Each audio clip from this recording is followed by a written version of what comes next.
This program is designed to provide general information with regards to the subject matters covered. This information is given with the understanding that neither the hosts, guests, sponsors, or station are engaged in rendering any specific and personal, medical, financial, legal, counseling, professional service, or any advice. You should seek the services of competent professionals before applying or trying any suggested ideas.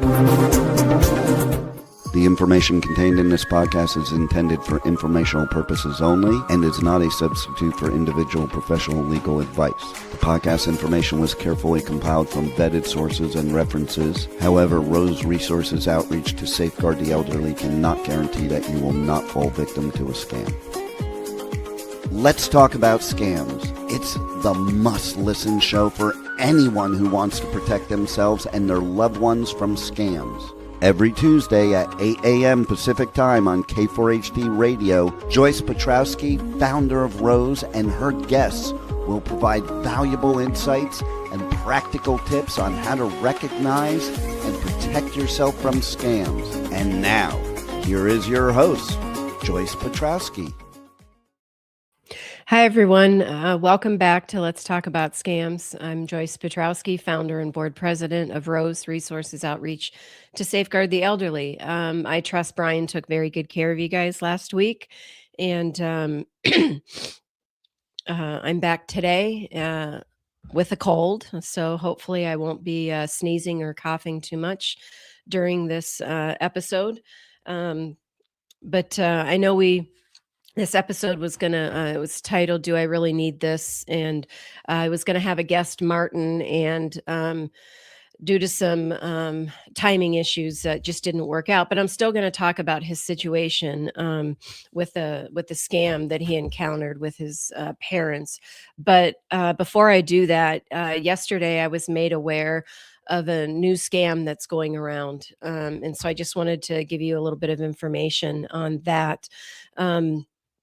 So this one happens to be specifically targeting retired people because it's the scammers using the Social Security Administration name to trick people with the email. So the email looks like it's coming from the official government notifications using Social Security Administration. But if you hover your mouse over the name, you can see the actual email address, and you'll see that the email address, the domain, which is everything after the @ does not end in .gov. Excuse me. I'm not exactly sure what it ends in. It could be excuse me, .com, .net, there's a bunch of different ones out there, but all government organizations, their domains end in, like the Social Security Office is SSA, Social Security Administration, .gov. The IRS is irs.gov. Medicare is medicare.gov. So it all ends in .gov. That's G-O-V. So when you hover your cursor over the name, you're going to see that this email address is not coming from a .gov email address, which would be the first clue. But if someone doesn't think to look at the actual email address, they actually get into the email itself. The scammers are using the urgent message again to grab your attention and to get you to act quickly. So they're like important disclosures or important regulatory information. And so the emails usually include a link or a file that looks like a standard PDF statement. It might have a name like social_security_statements_2025.pdf. Now looking at that, you might look at it and go, oh, okay, well, that's my Social Security statement. But it's not a normal document. So if you've ever had your trusted tech support person do any work on your system remotely, there's a good chance that they use a tool called RMM, remote monitoring and management. It's an actual legitimate tool, and a lot of the IT experts, the tech support people, use it to fix computers from a distance remotely, instead of having to physically be there with you and your device. But scammers have turned that legitimate tool to their advantage and are using it as a weapon against you. So if whoever's looking at that email clicks on that link to view the document, it can install a Trojan or a virus malware on your device, and which allows the scammer to take full control of your device. And once they have that access, they can watch what you're doing and steal private data. If you're logging into your bank account, whatever you're doing, that they can see it, and then they're going to have all your logins. Um, they can also say that there's a new document ready to review for a short time. Again, that's that urgency. If you don't do it now, you might not be able to see that document after a short time. And they might have a button called view document that they want you to click on, and it would do the same thing. It would allow the scammer to take over your device, and that device could be your mobile phone, because it is a mobile computer. If you're looking at this email on your mobile phone, so just be careful out there. Just because it says it's coming from the Social Security Administration, just hover over that name and look at what the actual email address is, and just know that the Social Security domain is ssa.gov. And you always want to look for that .gov at the end of the domain in the email address. If I get any more information on this, I'll let you guys know over the next couple weeks. But just always go to your the verified source. So you're going to want to go to your Social Security account through the legitimate Social Security website, and you can find all of your information there. So to get on with what today's about, the title was "Do I Really Need This?"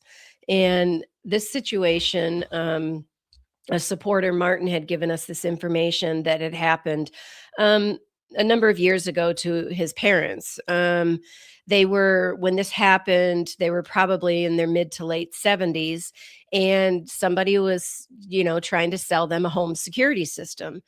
And it very well could have been a legitimate home security system company.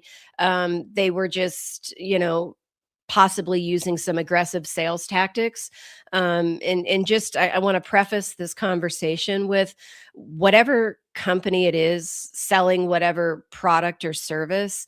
There's a lot of legitimate companies out there, and I'm not saying because of this situation or because of another situation you might have heard about that all of these companies are not good.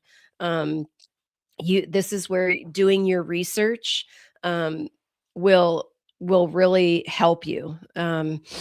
So to get back to this situation, in addition to the hardware and the installation, it also had a monitoring contract with a monthly subscription fee, which is normal. I mean, you have a security system, but you want to have it monitored. So if something were to happen, the emergency people would be notified right away. But apparently, once the system was installed, it never really worked properly.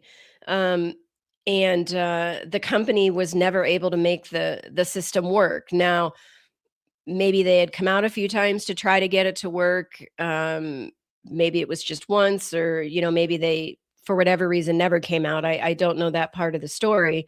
But after a number of months, and it could have been a year, 2 years, 3 years of paying this monthly subscription, and then they had already paid for the hardware and the installation, but they had that ongoing monthly subscription fee that was continuing to be paid. They finally, Martin just suggested them, you know what, why don't you just stop paying the subscription fee? This thing doesn't work. We can't get anybody out here to help us with it. And so they stopped paying it, and no one ever came back after them for any back charges, which is a risk you take, right? If you've committed to this contract of paying this monthly subscription fee for what it is, for whatever product or service it is, and then you all of a sudden stop paying it, well, you run the risk of, am I going to have to then, are they going to come after me? Are they going to send me to collections? Am I going to have to go through some legal battle with them? That's a risk you take. This is just in this instance, the company never came back after his parents. The company had probably folded, or maybe it just wasn't a legitimate company to begin with. We don't know the exact answer to that question. But unfortunately, by the time they stopped paying the monthly subscription, they were out several $1,000s for the hardware, the installation, and the monthly subscription fee. And so, Martin was like, the moral of this story is you need to step back, which is pause. And that's the first tip we give everybody: pause and think about the situation. And in this instance, ask yourself, do I really need this? Do I need this home security system? Um, and if I was actually looking for a home security system, have I done my research to determine that this is a legitimate company, that sells legitimate products and services? Have I, you can actually get on and put the name of the company in your internet search bar and put fraud or scam after it and see what comes up. Or just say, is, and then the name of the company, a legitimate company. Different ways you can also look up customer reviews and see what comes up on customer reviews, for the company. If you know somebody that already uses this product, you can talk to them about how they like it. Um, excuse me. So doing your research in this instance, after you've determined that, yes, this is something I really do need and or want, and I can afford to pay um, for the installation. And that's another question, is asking yourself, excuse me, asking yourself, if this contract were to go sour, um, like in this situation, the product never worked, and I had already paid all that money, and I was paying for the subscription, can I afford to lose this money? Because what if the company does end up folding? Um, a lot of companies end up getting bought out, and then the new company, will take over and service the subscriptions. Um, but just, it's another question to ask yourself. Not only do I need this, do I want this? Can I afford to lose this money should something happen where I can't recover it? It's another valid question. And then to do your research. There are companies out there, real companies, that use aggressive sales tactics to get you to buy their product or services. Um, and there's a wide variety of aggressive sales tactics.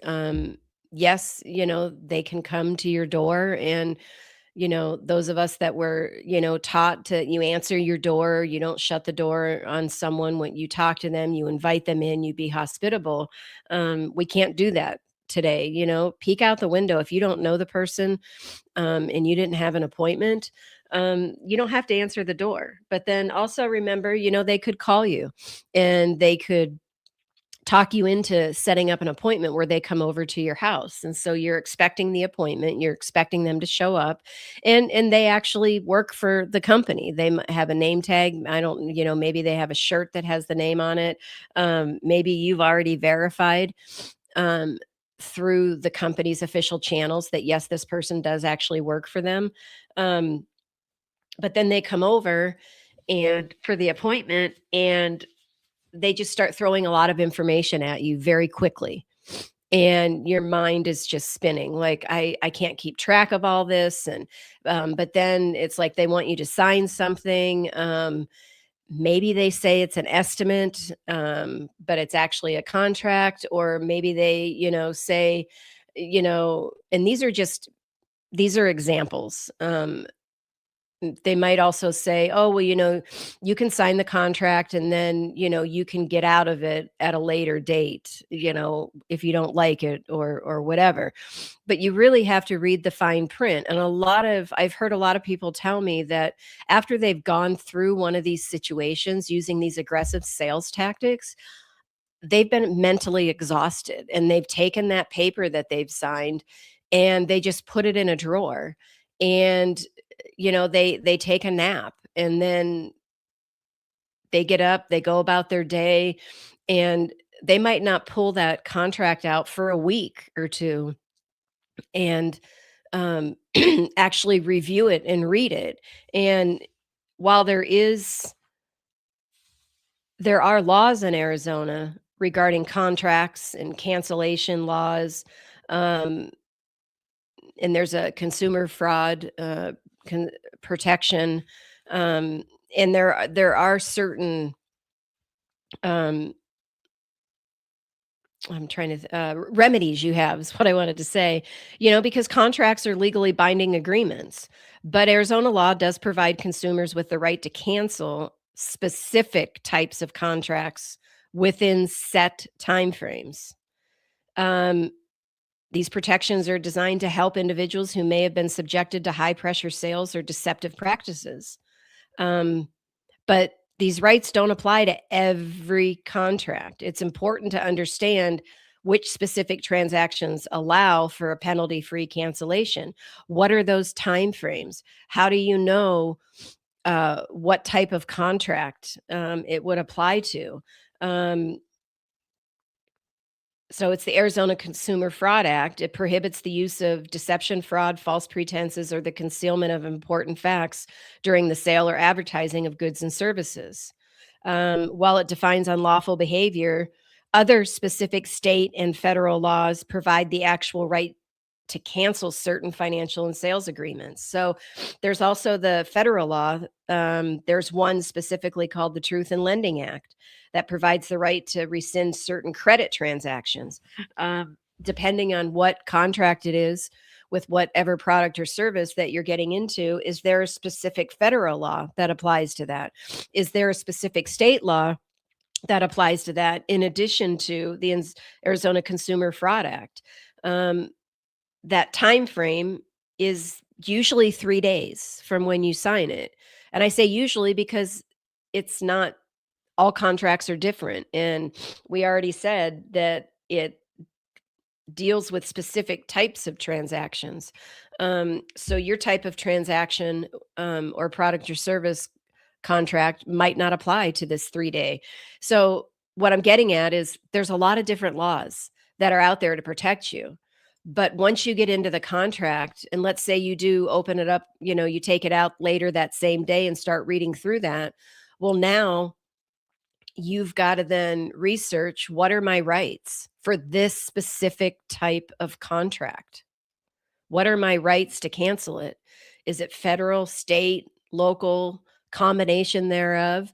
And so now you're involved in doing all of this research to then go, and then also determining, well, by law, how do I show that I canceled this contract legally within my rights? So, what do you need to have for documentation? What all does that cancellation include? Do you have to send multiple cancellation letters signed by you in the mail? Um, to a specific address within the company. And then how do you know that they got it? Are you going to have to send it certified return receipt so you know it was delivered, with maybe a signature? There's just a lot of things that can go into canceling a contract. So the better thing to do here is, before you even sign anything, do your research, pause, talk to your family or friends, your trusted person, about what this product is and What are the reasons why you think you really need to have this? Or maybe it's a want. Can I afford to lose this money? If whatever product it is, service is going to cost you $5,000, ask yourself, if this thing goes sour, can I afford to lose $5,000? And do all of this up front so you're not having to do this tenfold a day later after you've signed the contract. And just because someone has all of this and they have a contract and they're trying to get you to sign it, they can leave you a copy of the contract without you signing it. And you can have time to review it and go through everything and make sure that you are understanding exactly what all is involved. Is there a subscription fee? Okay, I thought the subscription fee was for 12 months, but it says in the contract it's for 5 years. If I cancel it within 5 years, I'm going to be penalized. These are things you need to know. What happens if the company closes? What happens if the company is sold and the contract goes to the new company? There's a lot of different things that are in contracts. Some of them are there to protect are there to protect you, and some of them are there to protect the company. So it's imperative that you read through and understand everything that's in the contract, which is, why you can have your trusted person there. You don't necessarily always need to consult an attorney. That's your choice. If you have an attorney and you want to send it to them and say, hey, tell me what's in here I need to be concerned about, that's your choice to do that. Some people are comfortable just reading through it on their own. Other people are like, I don't understand this legal jargon. I'd rather pay for an hour's worth of my attorney's time to have them review it and let me know what's going on. But these are all things that you can do to protect yourself instead of just signing a contract and going off of what someone told you. Okay. Because when push comes to shove, what's going to matter is what's in the contract, not what someone told you. So this is a short one today. This is all I have. I've already been sneezing 3 or 4 times, so I am going to cut this short today. If you have an idea or a topic you want us to talk about, send us an email at info@roseadvocacy.org. You can also go on our website at roseadvocacy.org. And all of our social media channels are on the homepage. And if you scroll down to the bottom of the homepage, you'll find where you can sign up for our emailed newsletter. And we also do a newsletter that we send out in the mail. Scam prevention is something, unfortunately, we're in a world where we need to make this a habit. And one of the ways to make it a habit is to have a reminder about it. It's not to scare you. It's not to get you to never come out of your home, never get online again. But those reminders, and with the emailed newsletters every Tuesday morning at 9:15 Arizona time, you get a Tip Tuesday. You might already know the tip, and that's fine. But what it's doing is it's reinforcing the scam prevention habits. So the next time you are contacted, you are more apt to think scam. Okay, what are the steps that I need to take? And that's going to make you pause and stop and not get into an emotional state where you'll end up then the scammers using the social engineering against you to get you to make decisions about giving away your money based off of an emotion. And then you can find all of our episodes from past radio shows on our YouTube channel. That is on our homepage with the other social media links as well. You're subscribe. We're trying to get up over 100 subscribers. So please subscribe. You'll get a notification about what's coming up every week. And we also have the shorts that are anywhere from 40 to 55 seconds that are on the YouTube channel. You can just click on those and see what that's about if you don't want to listen to a whole 50-minute or 25-minute episode. Anyways, thank you guys. We'll be back next week. Take care. Well, that's all the knowledge for this episode. Tune in every Tuesday at 8 a.m. Pacific Time on K4HD Radio at k4hd.com as Joyce explores a variety of knowledge so you have the power to make scam protection your healthy habit.